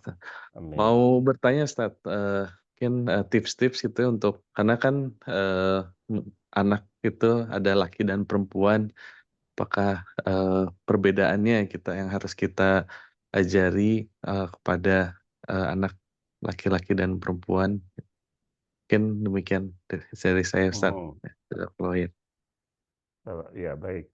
Terima kasih Pak Adi ya. Pertanyaan bagus. Iya, intinya laki-laki dan perempuan sama, ya. Artinya apa yang menjadi kewajiban laki-laki, ia juga menjadi kewajiban untuk perempuan. Ya, bagaimana kita mengajarkan sholat, ibadah-ibadah yang lain, dan lain sebagainya, itu sama antara laki-laki dan perempuan. Apa yang membedakan? Yang membedakan adalah pada fikih perempuannya, gitu. Karena ada hal-hal yang sangat spesifik perempuan itu berbeda dengan laki-laki, ya. Misalnya tentang fikih toharoh misalnya, ya laki-laki kan tidak datang bulan gitu ya, pasti yang datang bulan hanyalah perempuan, kan itu yang kemudian menjadi pembeda. Ya, demikian pula misalnya ya dalam fikih ibadah, demikian juga misalnya dalam fikih muamalah, bagaimana perempuan misalnya bisa atau keharusan perempuan untuk menjaga pergaulan jauh lebih ekstra dibandingkan dengan ajaran serupa kita kepada anak laki-laki kita, misalnya menutup aurat gitu ya dan lain sebagainya. Jadi hal-hal yang spesifik adalah berkaitan dengan fikih perempuan. Karena itu maka untuk komunitas anak-anak remaja misalnya atau misalnya untuk komunitas ibu-ibu ya menjadi penting ya untuk mengajarkan fikih perempuan itu atau membahas fikih perempuan itu karena dalam bab itulah ya pelajaran yang kita dapatkan dari agama kita tidak kita dapatkan dari pelajaran umum yang audiennya adalah laki-laki gitu ya. Jadi saya kira itu ya Pak Adi ya berkaitan dengan fikih perempuan itu. Terima kasih Ustadz Jazakallah Ustaz. pertanyaannya. Baik. Selanjutnya ada Bapak Susilo, silahkan Herr Susilo mau bertanya. Setelah itu Herr ini ya Irsad. Assalamualaikum warahmatullahi wabarakatuh. Terima kasih Mas Waalaikumsalam Danu warahmatullahi kesempatannya. Ustadz, saya mau bertanya. Mohon maaf nih kalau pertanyaan tadi sudah dijawab karena saya tadi AFK. Jadi begini Ustadz, di Jerman kan untuk donasi dalam hal ini untuk berkurban kita bisa mendapatkan kembalian dari pajak ya gitu untuk setoran pajak. Nah, bagaimanakah jika niat saya tadinya berkurban di Yayasan A, terus contohnya saya pindah ke KMH karena saya berniat untuk bisa mendapatkan pengembalian pajak gitu. Nah, itu apakah kurban saya diterima oleh Allah Subhanahu wa taala atau kayak gimana Ustadz? Terima kasih. Assalamualaikum. Baik, ya. Baik, makasih Pak Susilo ya. Intinya adalah innamal a'malu binniyat. Amal-amal itu benar-benar bergantung pada niatnya, ya. Niatnya. Sekarang pertanyaannya adalah apa perubahan niat ketika kita tadinya akan berkurban di lembaga A, lalu kemudian karena lembaga B itu ada benefit lain gitu ya, lalu kemudian kita alihkan kurban kita di lembaga B gitu ya. Apakah ketika kita berkurban di lembaga A lillahi ta'ala lalu kemudian kita pindah ke B itu tidak karena Allah, tidak lillahi ta'ala? Ya kalau itu tidak lillahi ta'ala maka otomatis tidak kita dapatkan kan gitu ya. Karena setiap orang hanya akan mendapatkan apa yang dia niatkan gitu. Tapi persoalan kemudian ya ketika di lembaga B itu karena ada benefit gitu ya, itu kan bukan bukan tujuan utama dari dari kurban kita, karena kurban kita tetap lillahi ta'ala. Hanya karena ada benefit, ya pengurangan pajak itu, lalu kemudian kita mengalihkan ke lembaga B gitu ya. Nah, itu berarti kan tetap tidak merubah lillahi ta'alanya gitu. Kalau misalnya tidak merubah lillahi ta'alanya, tetap ya kurbannya itu mudah-mudahan diterima oleh Allah Subhanahu wa taala gitu ya. Kan sama juga misalnya tadinya kita mau taklim misalnya mengikuti pengajian di lembaga A, lalu kemudian kita tahu bahwa ada sahabat kita yang akan berangkat taklimnya itu di lembaga B gitu ya, lalu kemudian kita taklim di lembaga B gitu kan, tetap saja gitu ya kebersamaan antara kita dengan dia, lalu kemudian membuat taklim yang tadinya mau di A sekarang di B ya tidak membuat bahwa itu berubah dari taklim. Karena itu selama lillahi ta'ala, tidak karena ada riya dan lain sebagainya, ya maka insya Allah itu tetap perubahan itu atau perubahan pada lembaga yang mengelola kurban kita itu tetap ya insya Allah lillahi ta'ala. Begitu ya. Baik, terima kasih Ustadz. Selanjutnya ada dari Uda Irsyad. Udah angkat tangan, silakan. Assalamualaikum Ustadz. Assalamualaikum warahmatullahi Saya wabarakatuh. kembali pertanyaan tentang keluarga dan anak lagi Ustadz.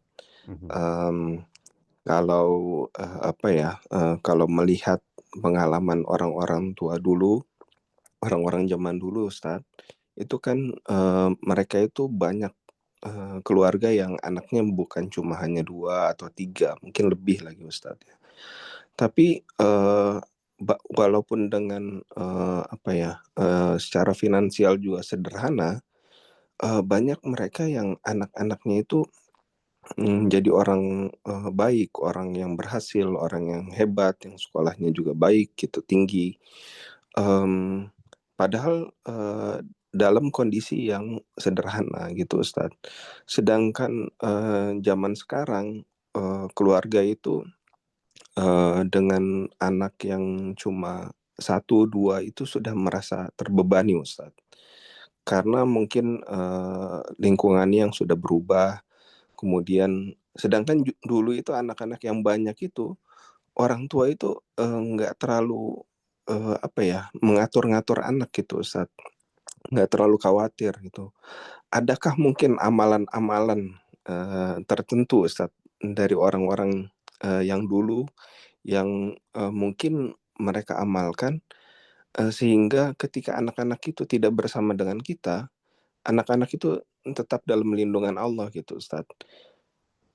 Paling itu aja sih Ustadz. Baik ya. Baik, makasih bagus pertanyaannya. Pertama, saya ingin mengutip satu kisah dulu yang ketika saya belajar di Mesir itu pernah saya dengar dari seorang syekh ya. Ceritanya ketika zaman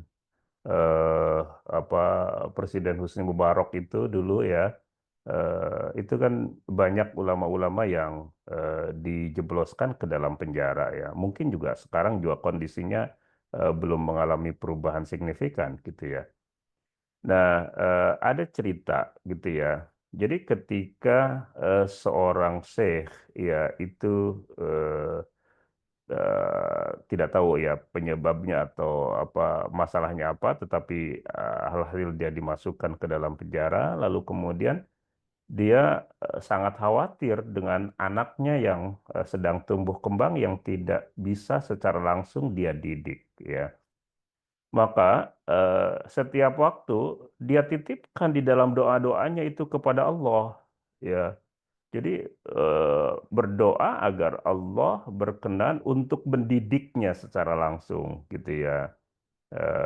Kan dalam hadis itu kan ada riwayat ketika Rasulullah menyebutkan adabani rabbi fa ahsana ta'dibi, ya Tuhanku telah mendidikku dengan pendidikan yang baik gitu. Artinya kan Allah mendidik gitu ya. Itu yang kemudian terus dia panjatkan di dalam doa-doanya ya. Lalu kemudian dia keluar ya dari penjara itu, lalu kemudian punya anak anak lagi gitu ya, adik dari sang tadi kakak yang dia titipkan selalu di dalam doa-doanya. Nah, karena anak yang baru lahir itu bisa dia didik secara langsung, maka doa-doanya tidak sedahsyat seperti ketika dia menitipkan sang kakak gitu ya kepada Allah itu. Karena ngerasa dia bisa mendidiknya secara langsung. Maka kemudian hari-hari berlalu ya, tahun-tahun berganti, ya ternyata anak yang tidak dia didik ya itu ternyata kualitasnya itu jauh lebih ya baik dibandingkan dengan anak yang dia didik secara langsung ya. Maka kemudian ketika itu dia merenung, ini ada sesuatu yang salah gitu ya. Bahwa anak itu ketika tidak dididik secara langsung tetapi dititipkan kepada Allah, Allah lah yang menangani pendidikan anak-anak kita gitu. Sementara ketika kita turun tangan langsung mendidik anak-anak kita, maka pendidikannya ya semampu kita. Ya beda tentu makom pendidikan kita dengan makom pendidikan yang datang dari Allah, gitu. Jadi itu yang pertama tadi saya katakan ya, berdoa itu untuk anak-anak kita itu bukan basa-basi gitu ya. Oke, karena itu maka boleh jadi orang tua kita ketika dulu mendidik anak-anaknya ya termasuk kita itu doanya deras-deras gitu ya, sementara kita sementara sekarang ya karena keberagamaannya kemudian mengalami penurunan, lalu kemudian kualitas doanya tidak sedahsyat seperti doa orang-orang tua kita. Itu yang pertama ya. Oke, yang kedua ya. Yang kedua adalah ibadah-ibadah yang kita lakukan ya itu berdampak terhadap perilaku anak-anak kita. Ya, artinya ibadah itu perilaku keberagaman kita gitu ya, itu berdampak ya terhadap anak-anak kita. Kalau tadi saya cerita itu penelitian saya pribadi itu 52% tadi itu ya, sisanya itu karena pengaruh lingkungan sosial yang lain. Maka dalam kisah-kisah para sahabat itu seperti misalnya yang kita dengar dari riwayat dari Hudzaifah, ketika Hudzaifah qiyamul lail, lalu kemudian dia bangun untuk sholat di dekat dengan tempat tidur anaknya, maka ketika Assalamualaikum, dia melihat anak yang dicintainya itu dalam keadaan tidur yang sangat nyenyak ya. Lalu kemudian dia bangun untuk kembali melaksanakan sholatnya dan dia katakan ini untukmu wahai anakku gitu ya. Nah jadi ini untukmu wahai anakku gitu. Ya artinya ibadah-ibadah yang dilakukan oleh orang tua itu berdampak terhadap anak-anaknya gitu ya, sehingga orang tua boleh jadi tidak begitu banyak ya rasa cemas. Kenapa? Karena dia thiqoh, dia percaya kepada Allah bahwa Allah tidak akan menyia-nyiakan gitu ya anak ya dari orang yang ahli ibadah ya.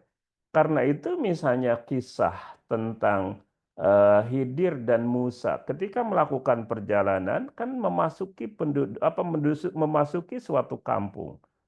Ketika memasuki suatu kampung meminta untuk dijamu, tidak ada yang mau menjamu. Lalu kemudian ditemukan ada rumah yang hampir runtuh, maka oleh Khidir ya bersama Musa itu kemudian direnovasi.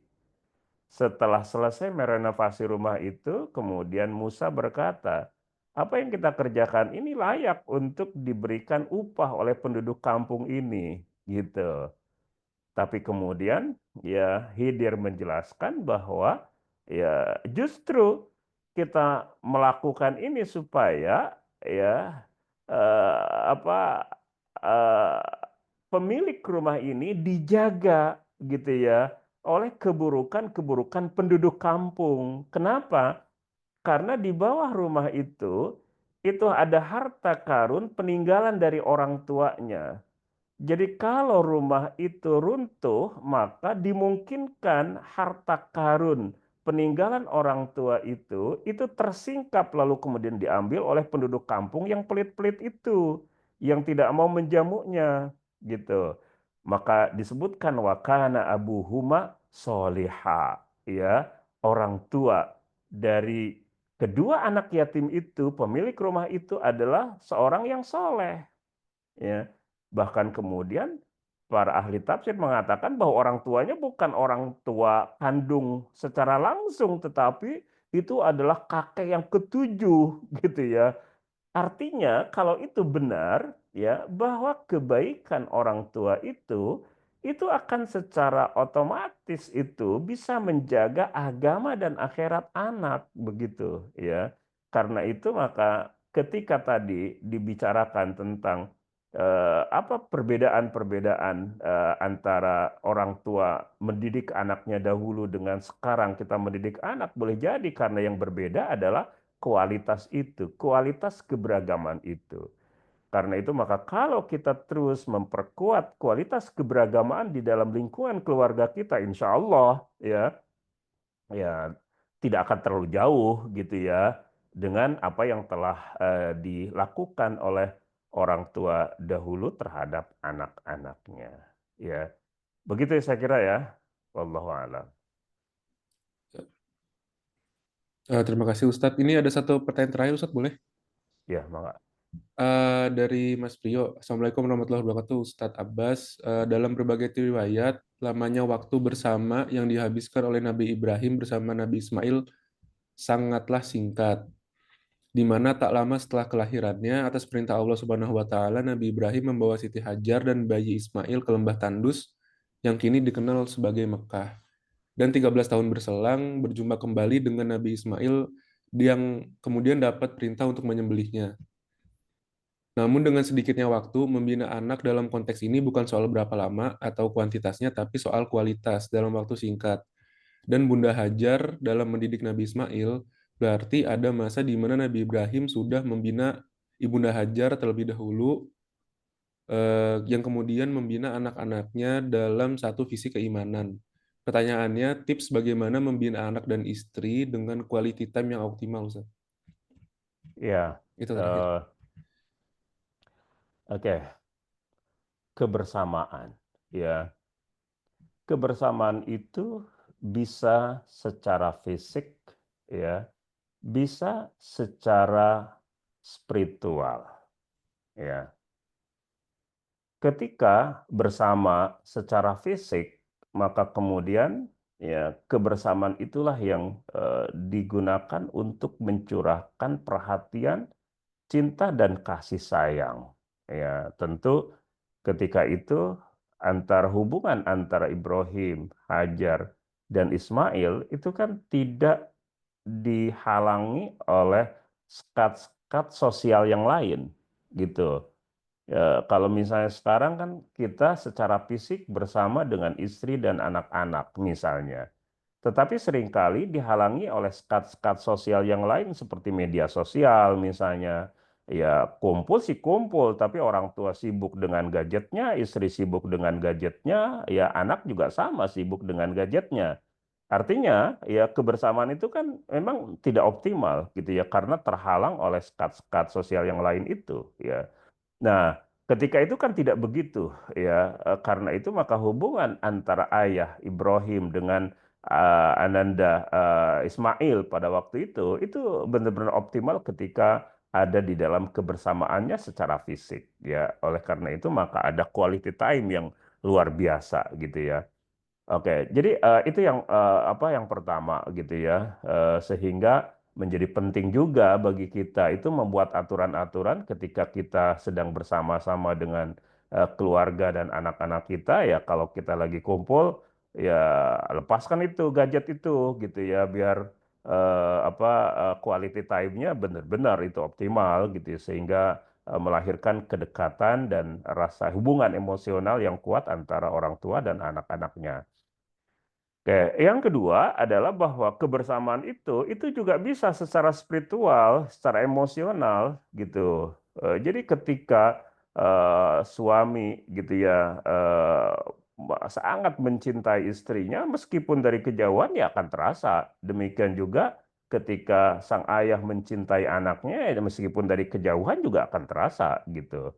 Dan itu terjadi dengan ketulusan ya dan kedalaman rasa gitu ya. Ibrahim alaihissalam tentu memiliki pengalaman spiritual yang luar biasa gitu ya. Dan demikian juga kemudian Bunda Hajar dan Ismail alaihissalam yang dilahirkan atau yang hidup tumbuh kembang dalam lingkungan keluarga itu sama-sama punya pengalaman-pengalaman spiritual yang luar biasa sehingga mempertajam rasa itu.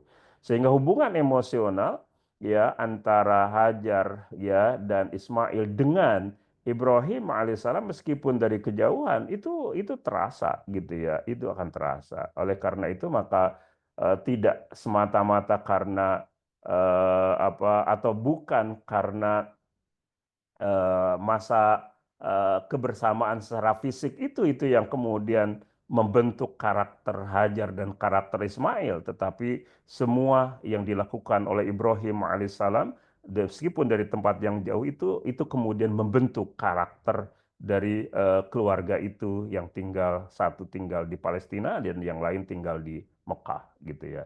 Oke, jadi itu apa menurut saya gitu ya. Jadi quality time ada ketika ada dalam kebersamaan secara fisik gitu ya, tapi juga ada dalam kebersamaan secara spiritual dan emosional. Gitu. Saya kira konsep ini menjadi penting gitu ya, karena manusia sebagaimana yang dikabarkan oleh Rasulullah SAW, al-arwahu junudun mujannadah. Mata ta'arafa minna ikhtalaf wa mata tanakara minna ikhtalaf. Roh itu ya itu seperti fisik ya.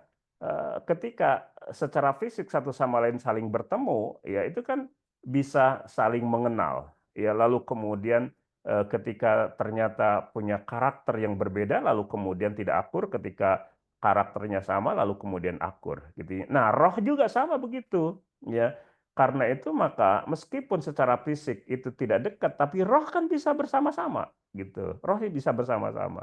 Oke, jadi itu ya quality time secara fisik, kebersamaan secara fisik, tapi juga quality time kebersamaan secara spiritual dan emosional.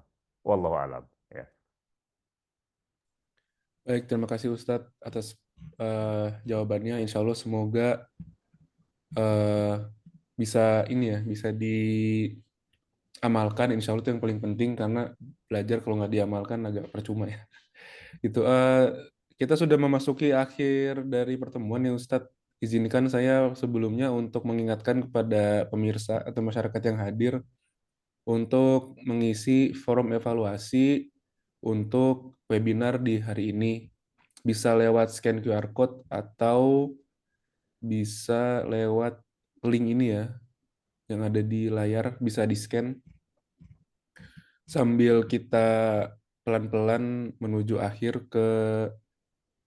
menuju akhir acara ini gitu maksud saya.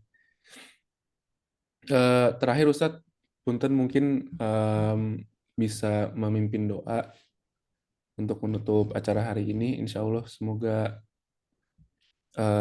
bisa menambah keberkahan gitu Ustadz dengan doa. Baik, Bapak Ibu ya yang saya muliakan, mari kita bersama-sama berdoa kepada Allah. Mudah-mudahan Allah berkenan mendengar dan mengistijabah harapan-harapan kita semuanya. Allahumma salli ala Sayyidina Muhammadin fil awwalin wa sallillahumma ala Sayyidina Muhammadin fil akhirin wa sallillahumma ala Sayyidina Muhammadin fil mala'il a'la ila yaumiddin. Alhamdulillahi hamdan yuwafi ni'amahu wa yukafi mazidah. Ya Rabbana lakal hamdu wa lakal syukru kama yanbaghi li jalali wajhikal karimi wa 'azimi sultanik. Allahumma ighfir lana dhunubana wa liwalidina warhamhum kama rabbawna shighara.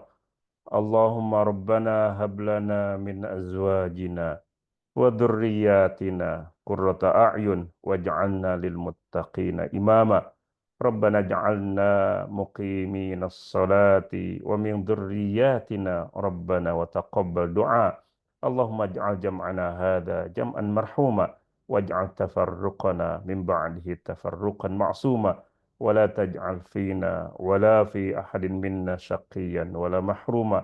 Rabbana atina fid dunya hasanah wa fil akhirati hasanah wa qina adzaban nar walhamdulillahi rabbil alamin. Al-Fatihah.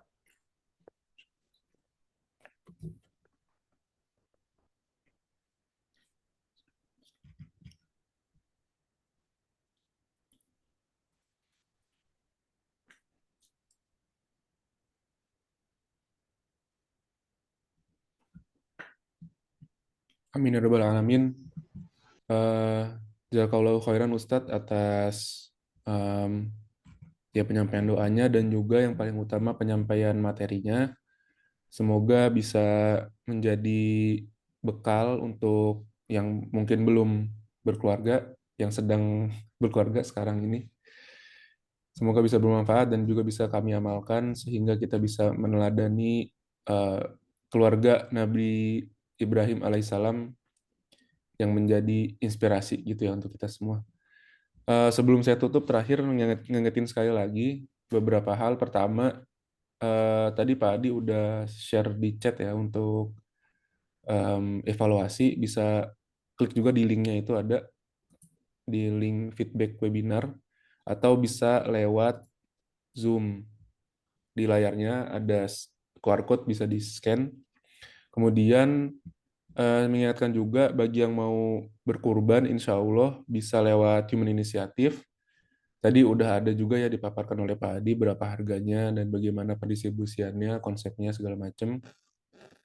Nah, insya Allah aman gitu penyalurannya, insya Allah amanah. Dan khusus untuk yang di Jerman, HI ini udah berbentuk EVAU, artinya sudah terregistrasi secara resmi dan juga bisa mengeluarkan atau menerbitkan ya semacam kwitung gitu ya untuk startup section. Jadi yang mau kurban lewat HI bisa hubungi komunitas muslim di kotanya, atau lewat KMH juga bisa. Ini saya kebetulan di KMH dan KMH juga menyebarkan info terkait gitu ya. Jadi saya sampaikan aja gitu. Mungkin itu ya Ustadz, terima kasih sekali lagi. Semoga sehat-sehat Ustadz. Semoga kita bisa Amin, ketemu amin. lagi dari Jazakumullah kesempatan, khairan. insya Allah. Ustadz, semoga kita bisa ketemu lagi dalam keadaan yang lebih baik, insya Allah. Untuk menutup pertemuan kali ini, mari kita baca doa kafaratul majlis. Subhanakallahumma bihamdika asyhadu an la ilaha illa anta astaghfiruka wa atubu ilaik. Untuk Ustadz yang Indonesia dan mungkin Bapak Ibu yang Indonesia, selamat sholat maghrib bentar lagi ya persiapan. Nah, untuk yang di Jerman, selamat menikmati sisa akhir pekan yang sudah jam 12 siang ini. Sebelum kembali menuju kehidupan yang nyata di hari Senin ya. Semoga yang webinar hari ini bisa nambah semangat kita gitu untuk menjalani hari Senin besok, insya Allah. Itu mungkin saya nanya Pak Hadi atau Bang Lutfi, ada yang mau disampaikan lagi sebelum ditutup? Dari saya Udah. nggak ada. Terima Ya. kasih Ya. banyak. Oke, siap. Terima kasih banyak buat panitia, buat Ustadz Abbas dan semua pemirsa yang hadir hari ini. Semoga dapat keberkahan juga dapat ilmu, dan semoga kita bisa mengamalkan yang sudah dipelajari sehingga kita bisa membentuk keluarga yang tangguh menjadi penopang peradaban Islam yang insya Allah akan jaya di akhir zaman.